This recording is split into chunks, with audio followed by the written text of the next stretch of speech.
Yes, it's so funny that the best laid plans sometimes go awry. We have this fantastic broadcast scheduled for you, and two of our members can't hear each other. So we're just going to sort of wing it and go for the best until it magically fixes itself. I am Shauna Lee Lang here from Metaverse News Network, and I'm so pleased to have two wonderful and decent human beings with me tonight. Andresby is from Nuisance, and he is in the yellow sweater. And then we have Richard Morant, who Hi drove guys, how are you? How are you? who drove 14 hours today to be on this broadcast. We're also expecting Ron Tremaine White. We're hoping that he joins us. Ron may have had some problems getting in. We're just still learning to restream broadcasting platform, and so there we have it. So Okay, well, the main question is, can anyone hear me? we can hear you. I don't know if On can. No, I I don't don't think know if so. On can. No, it's not registering. Okay, Well, let's see if it so happens. why don't we do this, Richard? Let's have On speak since we can hear him, and that's probably much more So I just interesting. checked with Yeah. Kelsey. The fun thing is I could be heard on live, but the only person who can't hear me is On. Let's let him speak then. He's probably much more interesting than you and I are anyway. And Kelsey, next time we are going to get you on this broadcast with us. So tell us, you have had an amazing week this past week and the week prior. And I saw two things that I'm really hoping you'll share with us tonight. The first is the launch of your NFT focusing on Pakistani fashion. We want to hear about that. And then I saw this photograph of this beautiful commercial building for Nuisance. And I'm not sure if you moved in or moved out or moved down the street or moving up or moving. So tell us everything that's happening with you and a little bit about you. Yeah, so I actually had never been to Pakistan before. I was born and raised in Toronto, Canada. I'm son of two immigrants. And about 4 years ago, my parents were going to Pakistan. They're a bit older, so I went with them. And coincidentally, on that trip,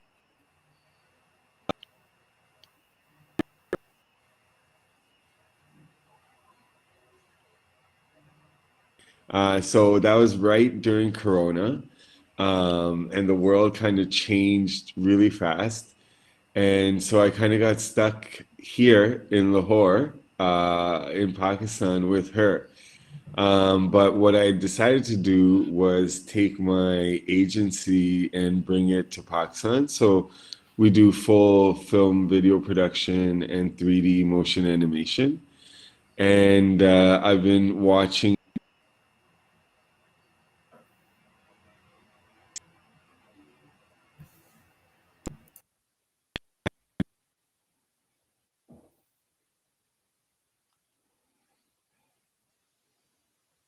Uh, Empower the artisans of Pakistan. Can you guys hear me? yes.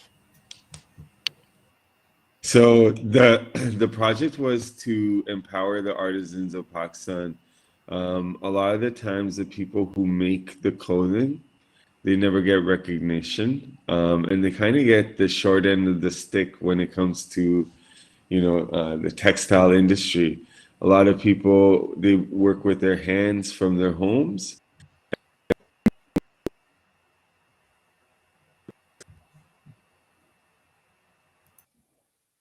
The garment probably gets paid the least in that cycle. So we wanted to empower those people. We wanted to tell their story. And so we connected with a brand called Rasta, which makes pretty exclusive handmade garments, and one that empowers our artisans. So we thought it would be quite rebellious, if we were to create an NFT that would help support the artisans. So you know,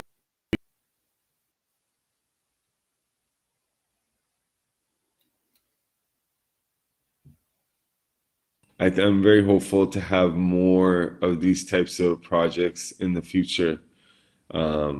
And that building is a new building. We moved in May. So in this Congratulations. year and a half, I've been able to hire around 25 people. So that includes 3D artists, videographers, bunch of different creatives. So, our bread and butter is advertising. And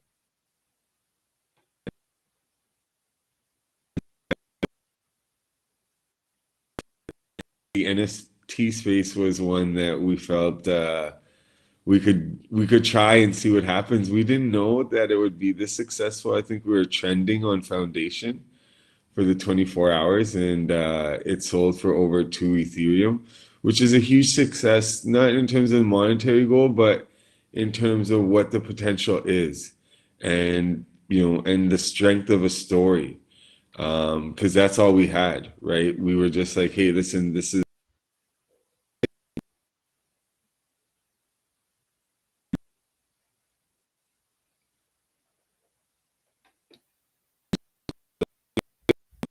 something that people are also very interested in. But I think in terms of accessories or accessorizing the metaverse, there's a lot of ways in which the artisans can help us create you know, these things. And they had no idea. I mean, some of these people, they can't even read, right? Their father was, a block printer, and their grandfather was a block printer.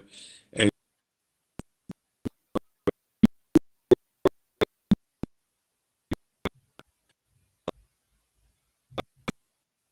the best handmade carpets in the world.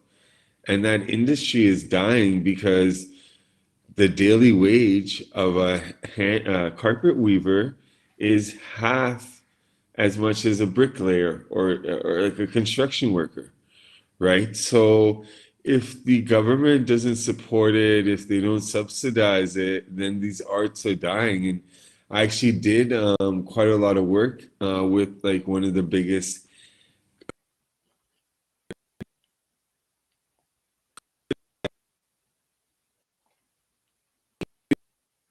the master weavers don't exist, right? Or it takes so much time that there's no one that can afford a carpet like that anymore, right? And so, when I came here, I kind of got introduced to the struggles that I wasn't aware of growing up in Toronto. I mean, you live in a very sheltered place. Your parents tell you, we immigrated from here and this is how it was.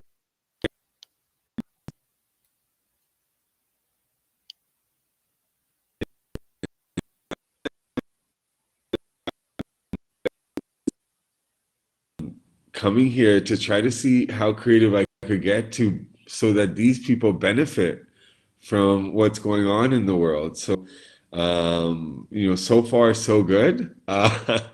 They were really happy, and we were really happy in terms of where we were able to take it. We do have a few other projects, but since that weekend, I've had so many people reach out, and they were like, "Hey, what was?"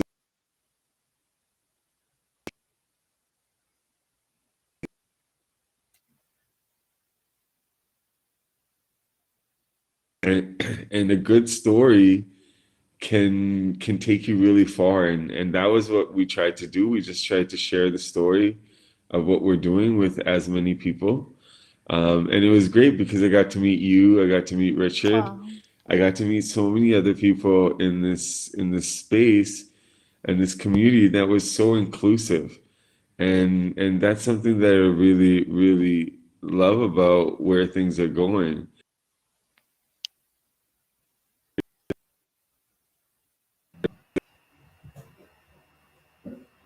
Good that's happening. There's a lot of unknown. I think all of us are trying to catch up or be on top of it, but there's I think that was something that I really enjoyed in this last 4 weeks from when we came up with the idea through fruition was just amazing people that you meet. Usually a lot of it is cutthroat, especially when it's business or anything money.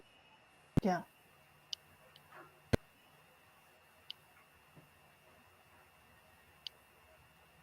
like even in Pakistan, like I was talking to a lot of young artists and a lot of people who could contribute to the space, and I think they had this feeling that okay, well, we'll wait for the rest of the world to like get into it, and then like we'll find our way. And I think what we've done is kind of sparked a fire with a lot of these artists in Pakistan that also believe that like the world could benefit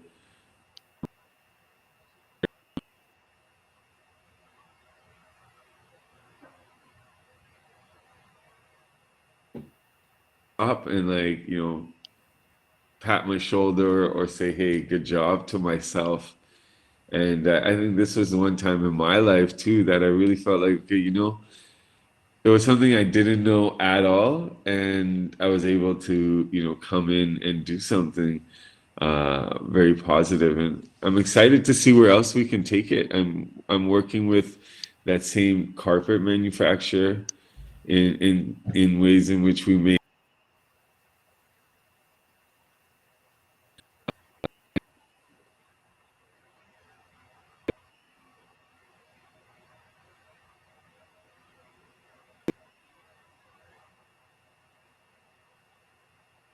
like half of your wardrobe might be made in Pakistan. Some of the biggest brands, their clothing is made in Pakistan, and the people who make your clothes, you never know who they are, Yeah. right? It's almost like you have a better chance of finding out where you got your meat from and the farm that it was raised on than you do about knowing who or where your clothes came from. And Yes. so,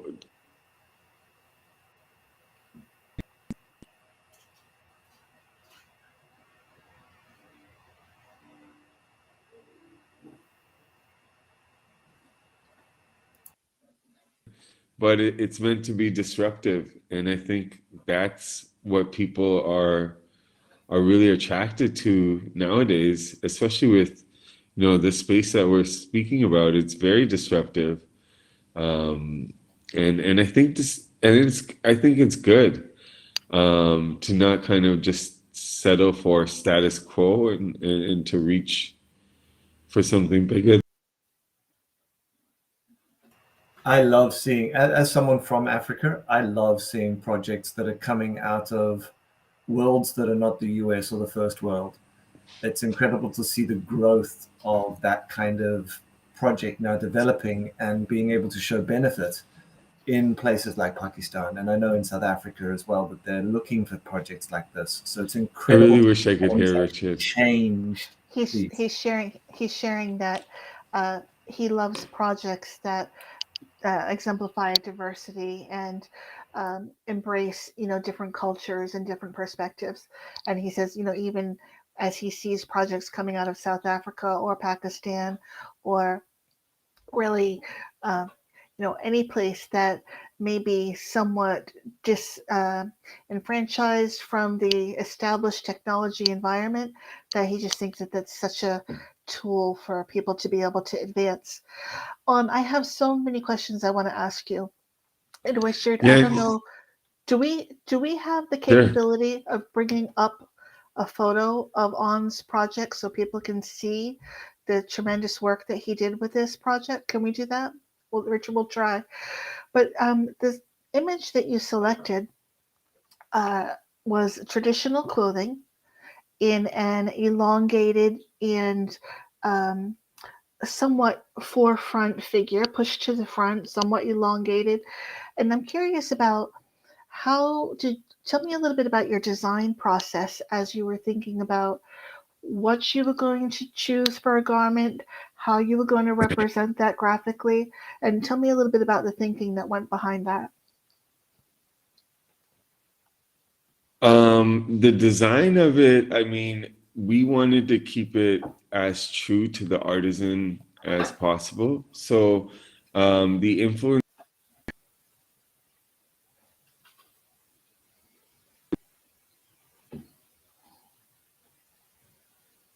decided to create that character and kind of, so first we created the physical and then we brought it into the digital. But It's all hand weaved fabric, and there's about 4 different artisans There it that is. were involved in creating it. And so what happened from there was just, we thought, how could we make it cool? How could we, show people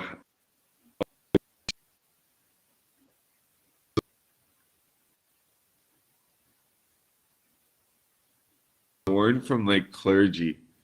It's almost like a thobe is what they call it, and usually they're black, and they're not usually having any color, or they'll be black or gray. And so the red really stood out, and then from there we just kind of had fun with it. Did you did you think that you would get the response that you had? Because I think, as you were sharing with me, you didn't really have a great deal of pre-production. You had some, but there wasn't a Yeah. tremendous focus on pre-production promotion. And so did you think that you would get the kind of result that you got? Were you surprised or? I connected with so we connected this project with an established brand called Rasta. So Rasta has been in Vogue, has been in Forbes, has been in a bunch of different magazines.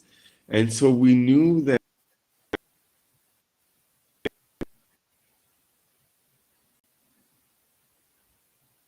4 weeks was just connect with people, tell the story.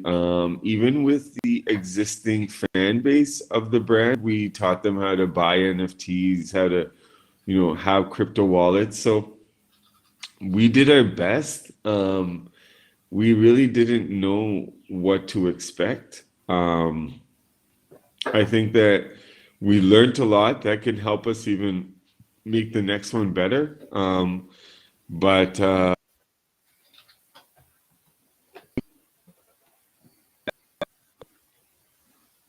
you might miss. I helped this same brand get PUBG about 8, 9 months ago, where you'll see like Balenciaga just got on Fortnite like maybe 2 months ago. But we almost like a year ago were on PUBG where people could buy our, you could wear the clothing in PUBG. So we've kind of been innovative in that sense. Like we've taken risks, and you kind of, um, you know,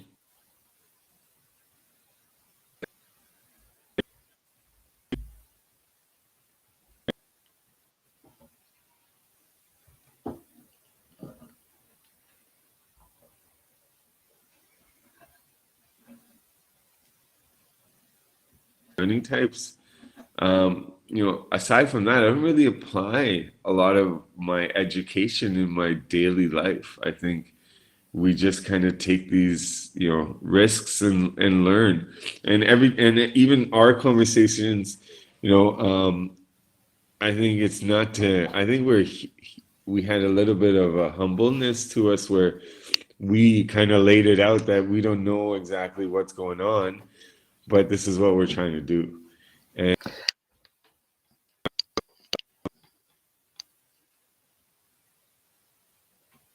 so, um, and then after the fact, a lot of people reached out to me to be like, "Oh, I wish I had known more about it," because I was interested in bidding too. But I think that if you open Instagram and you've ever posted anything about NFTs, you're getting all these DMs and messages Yes. and right. And so it really takes away from that human experience or connection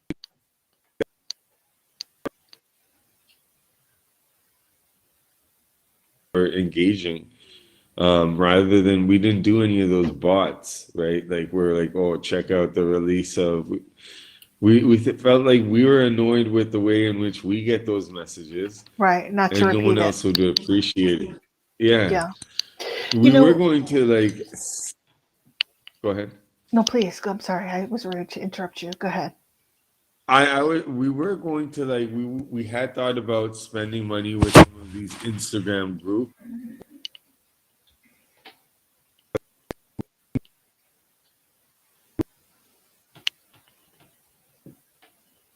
which also required like a bit of a investment in terms of, I think it looked at like 10,000 like dollars.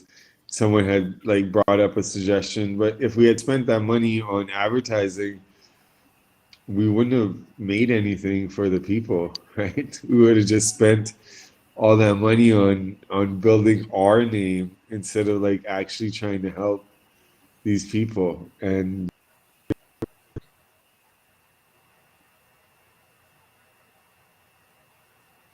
you have no idea the impact that could have, Yeah.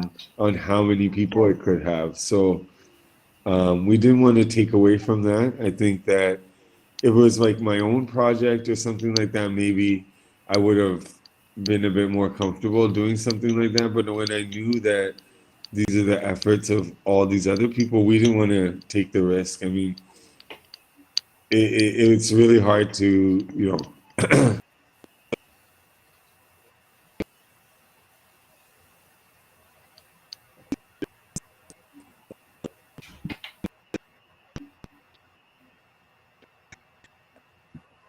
just kind of messaged, and I got a Twitter for the first time. And just, It's almost that the technology pushes us forward whether we want to or not, right? Because you need these tools. yeah. And here in the States, I'm sure the same is likely true in Canada, maybe not so much in Pakistan. We are often approached with lots of questions about functionality of platforms, functionality of design tools, functionality on the NFT side. Is it better to go auction? Is it better to go time and motion? How much should I be paying for gas? Uh, what kind of pre-production, production, and post-production do I need? And I know you mentioned earlier about the correlation with foundation. And I'm wondering if you can share with us, because we, both Richard and I, hold most of the art that's in the foundation platform in very high esteem. It tends to be much more professionally produced, much more maturated, and much more developed in terms of full thought. And that's something that here people covet. They want to get on foundation. They want their art to be shown, but not everybody's art is of that caliber. So how were you able to navigate that space of getting the invitation to foundation and then deciding that that's where you wanted to be to showcase this particular NFT? Yeah, we had a lot of thoughts. We thought that maybe instead of just one, we would create maybe 10, 15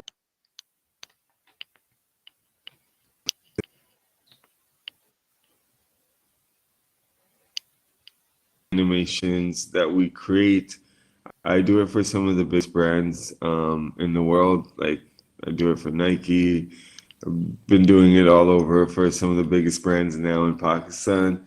And so I had a bit of my own following in the 3D motion space.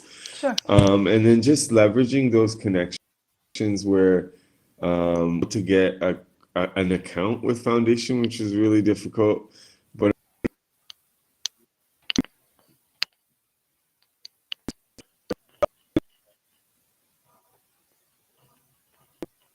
from their side, but we didn't know which way to go. We thought that we'll just try to learn from this one, and we'll go with one piece. And what we learn will apply to, many different pieces later. But a lot of it was just kind of like eeny, meeny, miny, mo. It's like, we're like, okay, we'll try this, we'll try that. And, we did have an NFT sold out of Pakistan.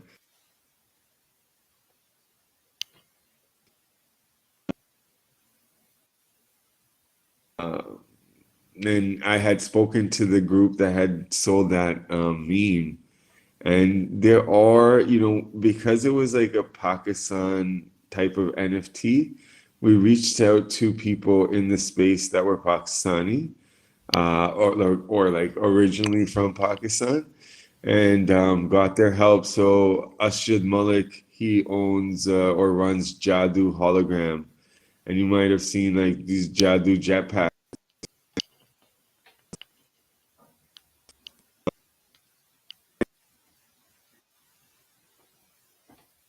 We also sent someone to NYC for NFT NYC. So the creative director for the clothing brand, he went, and so that was an investment kind of from the NFT side. He was going anyways. So that was good where we were able to in the last minutes just build more community. But we changed our date 3 times.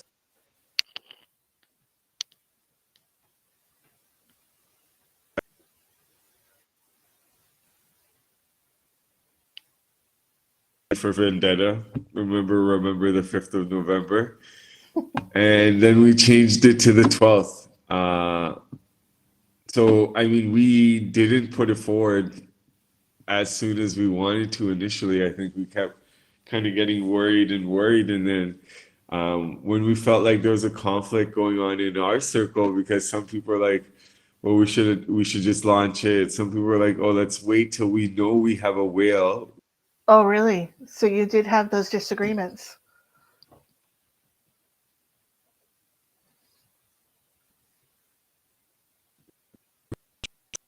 Led us to where we got to, but I think at one point we had convinced someone that was going to be bidding, and they didn't have a wallet, or so they wouldn't have been able to bid. So that was the last extension that we did. We gave that person some time so that they could get the wallet, and that person ended up actually being the top bidder.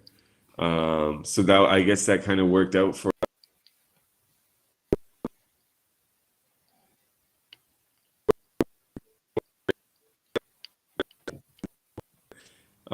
At the end of the day, I'm sure the people who are selling these NFTs for millions were not like, yeah, we're gonna get $1 million off this NFT. I think a lot of it is surprise to them too. Um, but it opened up a lot of potential where there's like there's Unreal Engine developers, Maya, Unity, Octane, Blender, all of these people who are so talented.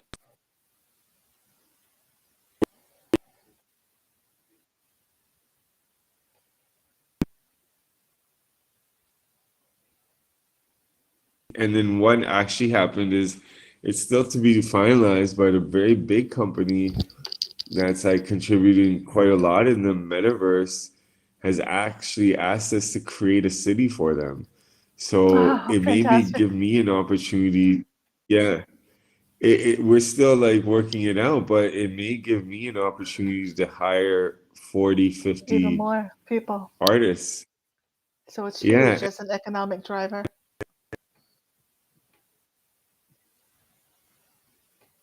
1,000 a month salary, maybe even higher. And in Pakistan, and it's a good salary. It's not, it's weird because like a bottle of water costs like us $2, a buck 50 in Canada, right? Hmm. Over here it's 20 cents. So there's like even though they get paid less, there's the cost of living is a lot less. Like even that building that I'm renting, it's around $2,000 and there's 4 floors. And it's such a beautiful building. It's cosmopolitan, it's sophisticated, it's gorgeous. I mean, even giving someone like a $2,000-3,000 salary, Yeah. they're they're able to save. They're above like, that line that you need. They could they can do so much for their families. So I think this opportunity is probably the craziest because half of Pakistan is under 30. And Wow. yeah, so and then the other thing is that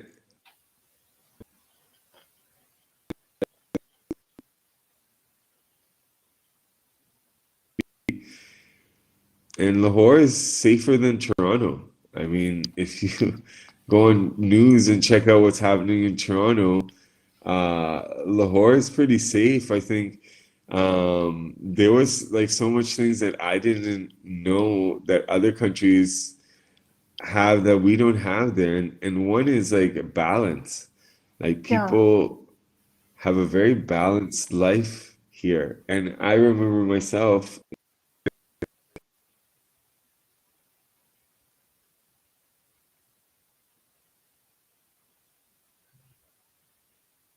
only works and doesn't do anything else. And I think it's like very glorified there, where here there's a bit of a balance. Like you don't need to make as much to just like have the lifestyle that you want. It costs a bit less. And especially if you're getting paid in dollars and converting it to rupees, like these guys would be, it'd be amazing for them. So, I mean, if we finalize this deal, it's in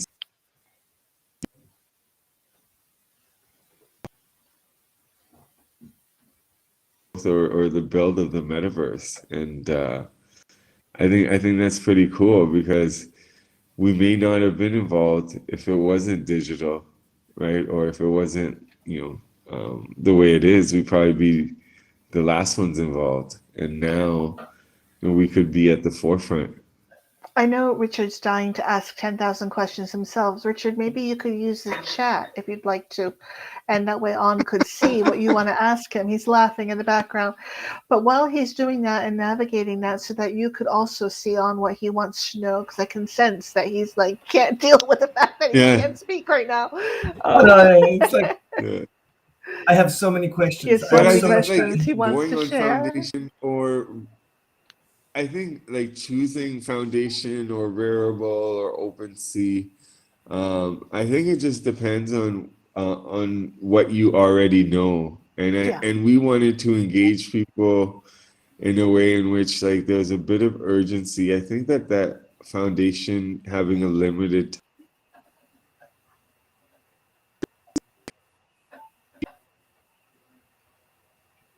right away. And so we had contacted some people who bid right away for us.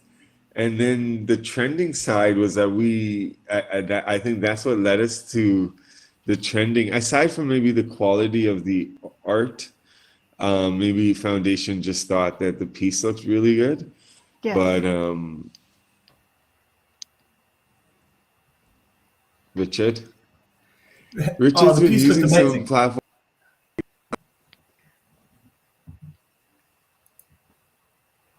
So while he's typing, let me ask you this then, if I could.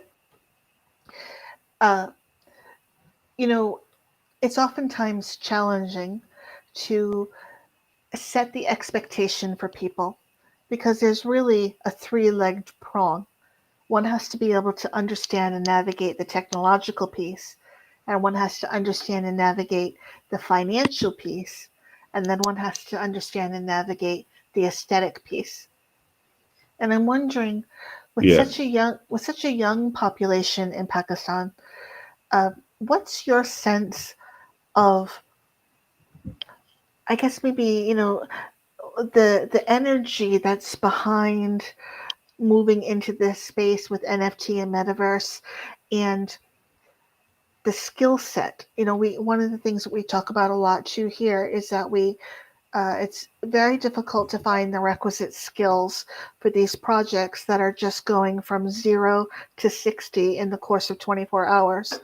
And uh, in many cases, these are very sophisticated programming platforms. So I wonder what's your sense of the youth of Pakistan and how they view their opportunity in this space and how they navigate that, whether they feel like they have the skill set necessary or they need a certain component, or what's your sense of that?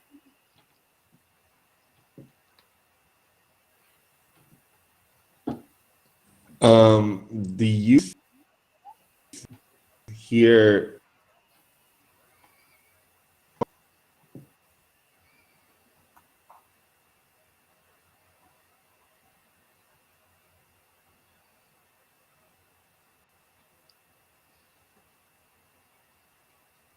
is not the most expensive so far, but I think having that chip on their shoulder is an advantage that developing countries' youth has over any developed country's youth.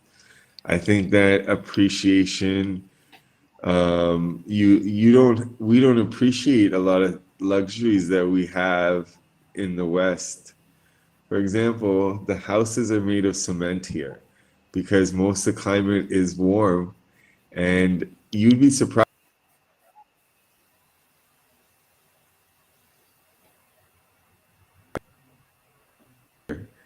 Even if it never goes to the minus.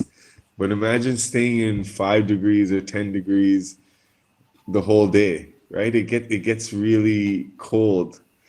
And I think that there is a little bit of insecurities that they have here. I think that people don't respect themselves as much as they should, or give themselves as much credit as they should. I think that there's this in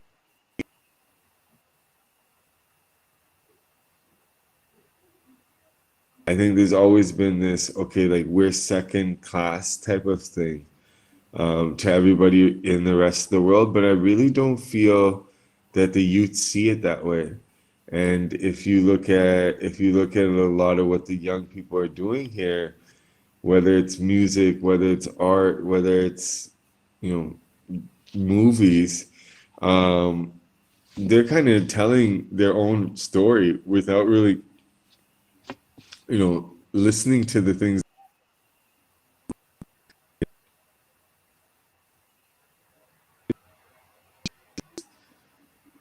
just like power is not, electricity is not the cheapest here. And to run some of these computers and this, this type of stuff, it can actually be very difficult because you have places where it doesn't have, like, you do load shedding. So where I live in Lahore, I live in a bougier colony or a subdivision. So I don't have like the electric issues.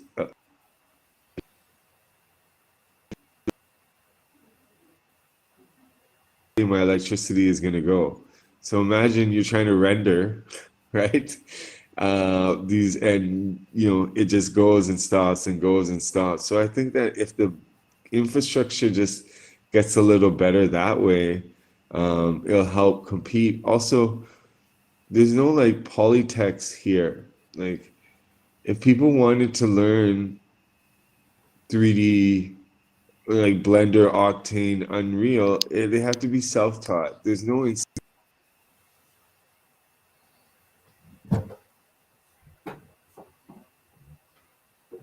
the right people from maybe outside Pakistan got involved, like it could spearhead things a lot further. And I am talking to a few different like people, artists that I feel like could be great teachers, and just creating like our own little polytech. Everyone just kind of takes classes from their home. But I think that that's the one thing in education is that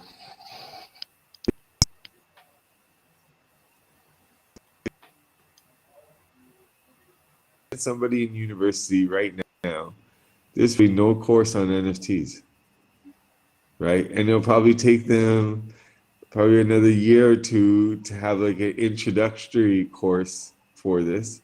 They're never going to be able to catch up as fast as we're evolving, right? So, um, but most of what I learned is from people here talking about like NFTs and stuff, and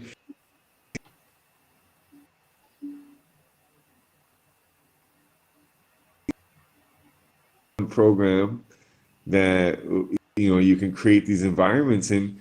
And if he was an architect, he'd be getting around $400 a month from a firm. That's it, right? And now he's an architect, right? But now, and I know it sounds weird, but you can run a whole family, like feed a family off that money here. Like, I know it sounds like it's Yeah, as a South African, I can understand that price difference. I'm trying my best to be able to pay as fair as I can. Yes. But I think that's something that there's a lot of classism here. And if the young don't adapt to those, they can go further. But it is to some people's benefit. I know people may think Pakistan is one country and everyone's the same. There's probably about 100 different dialects here and different languages and different cultures. We have like lineage,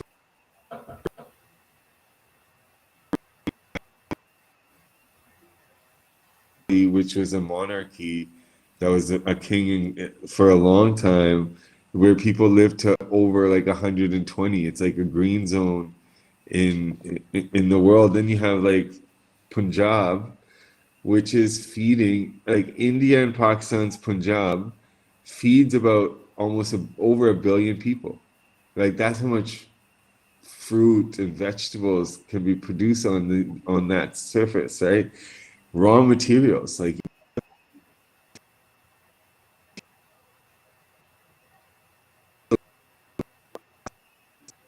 we are geographically, we're not surrounded by anyone who likes us. So like Mm. India has an issue with us, Afghanistan has an issue with us. You know, Iran is not necessarily on the best relationship with us. China has a good relationship with Pakistan, which has helped to a lot of progress. But I think geographically, if all of these countries could kind of like find a way to like work together, it would help so many people. But because if you look at even through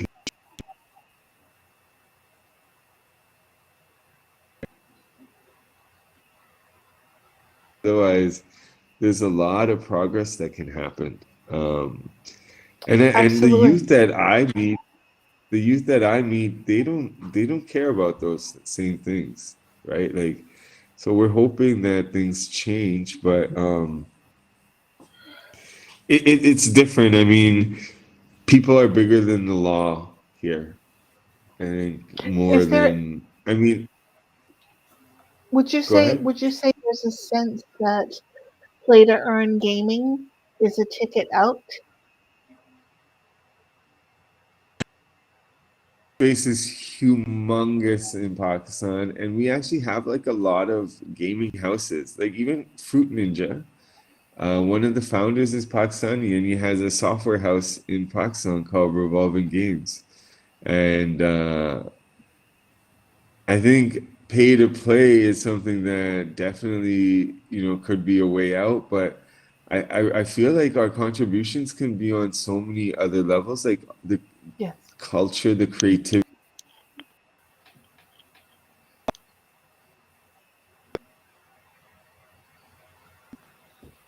playground here, right? Like you could go and see, you would never put your camera down, ever. And I think if the rest of the world could see this, I think that there's a lot of contribution that Pakistan has done or the people have done in the past and can do in the future. Christopher Columbus was coming over here, right? It just that he ended up in North America. But for a long time, like the culture and arts of this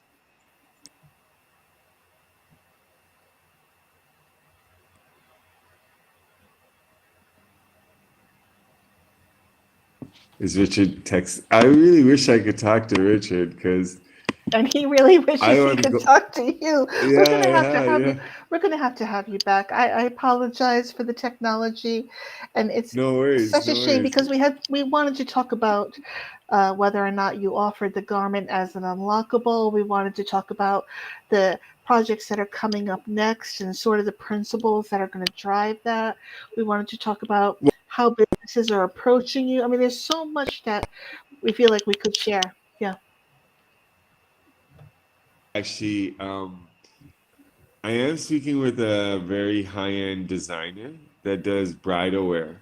And I don't know if you've seen Indian and Pakistani wedding dresses, but they're Beautiful. quite exquisite Exquisite, yes. and they can get quite expensive.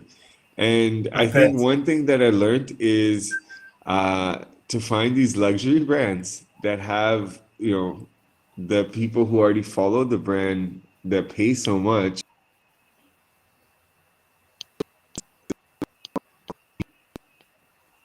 is an easy way to success. Like if you look at it, like Louis Vuitton, all of these brands drop NFTs with no hype and they're selling for millions, right?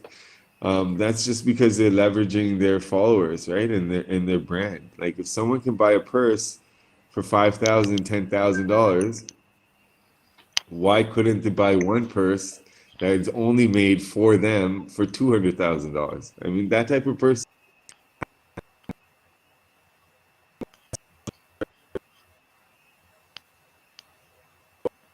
manage a lot of like pretty well-known singers in North America, rappers, and I think the NFT you can become your own record label, Yeah. and it has been success. Tory Lanez made I think $3-4 million in one day just from NFTs. The Weeknd made so much money off NFTs. Grimes, Yes. Elon Musk, like ex-girlfriend, her NFT sold for like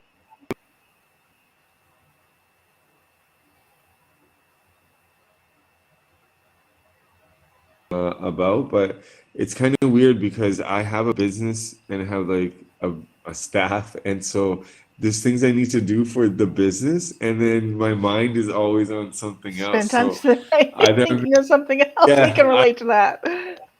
yeah, either I'm gonna have to find someone to do what I do for the So you business, can think about what you want to do. or Richard and I can both relate to that, definitely.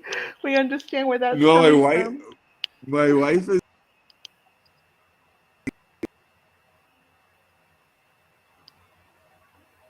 and so she's like directing videos, and she's been really active, but like and helping me at least take care of my stuff while I was doing this thing. But I'm gonna have to find a way how to even incorporate it. I feel like I may want to do like consulting or that kind of stuff for companies. Aside from the art, it's all about strategy.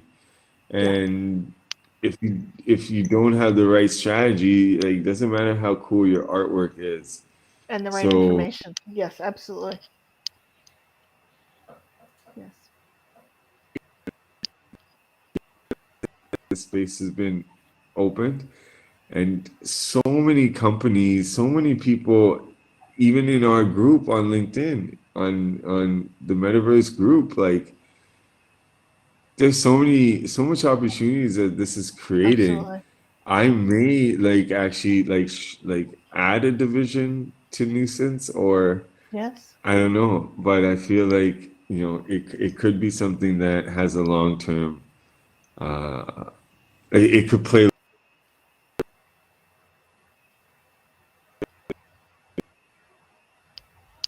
when you do something and then you want to kind of shift to something new. You got to kind of think about it. But Yes. we still we still use the same programs. So even in advertising, like some of the programs I use, nobody makes any digital content with that type of programs, right? Like they make video games with it, but we're creating these worlds and universes for brands before the metaverse actually started. So um, I'm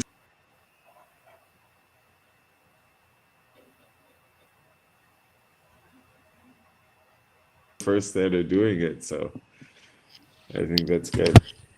Well, I love that your heart is in the right place. I love that your heart's in the right place and that you are approaching this with a sense of truly wanting to build community and culture and education and not going in for a money grab, which is something that we see across the board so many times in so many ways.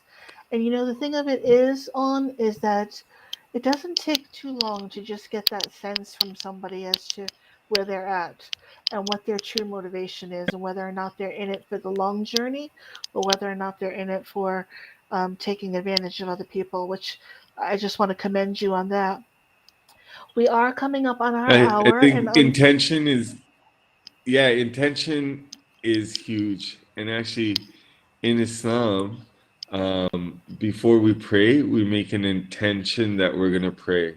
Before we pray, we wash ourselves. It's all about intention. And so We are busy judging people's actions.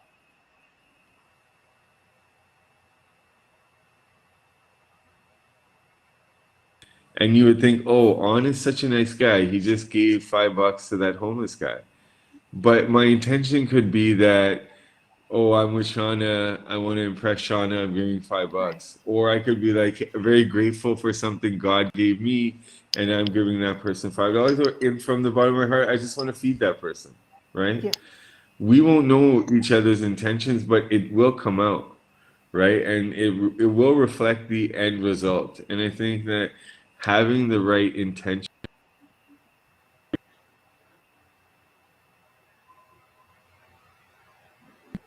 if it's money hungry and it's money related, that's a short play. Yes. It's not really a long-term play. And if you talk to any CEO, they want to do something about legacy now. They don't care about Exactly. like any of these big established.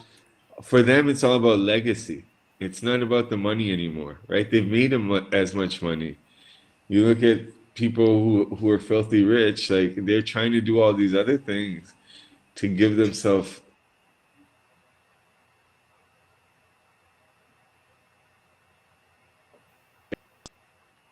I think the biggest impact we can have is living a life with good intentions, and then whatever happens after, that's it. But yeah, it's been an hour. No, Well, I know Richard wants to I know say. Arn can't hear me, but I just have to waffle quickly, and Arn can listen to it when on the recording. But I have to take my hat off to Arn, and I have to really, really compliment him on what he's done, and not just what he's done, but what he continues to do. I think the community that he's building in Pakistan and the leadership that he's showing Nice of what things can that I be done can in upcoming I'll tell you hear in worlds just him. a moment. is I'll tell you. fantastic. So, on a amazing to have you here. I wish you and I could converse more, but I have to say here that it's been such a pleasure to watch what you've done and to be able to see that you want to be able to put that back into your community.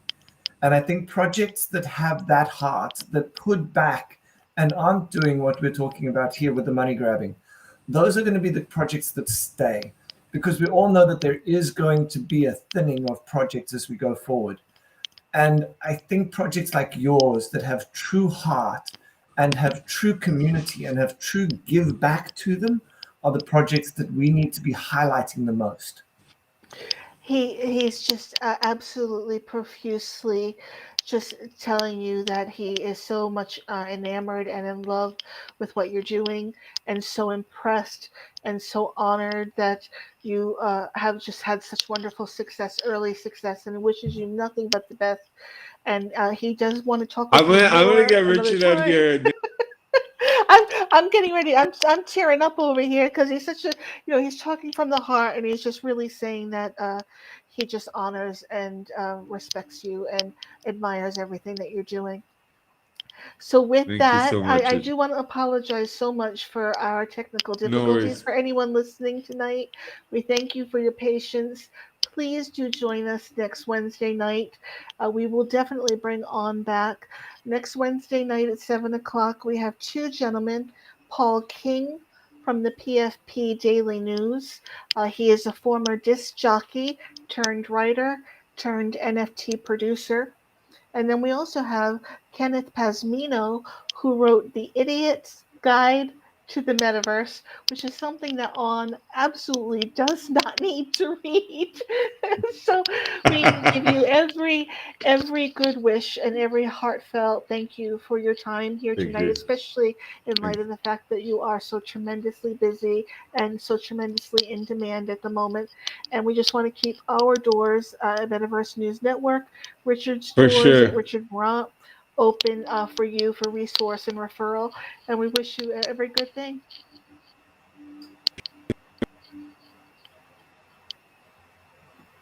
Hopefully we'll talk more. Anyways, we're always in each other's LinkedIn messages. So Right. thank you Well, guys. wonderful. Good night, everyone. And we'll see you again next Bye. week. And we'll definitely bring On back because he has a lot more to share. I know he does.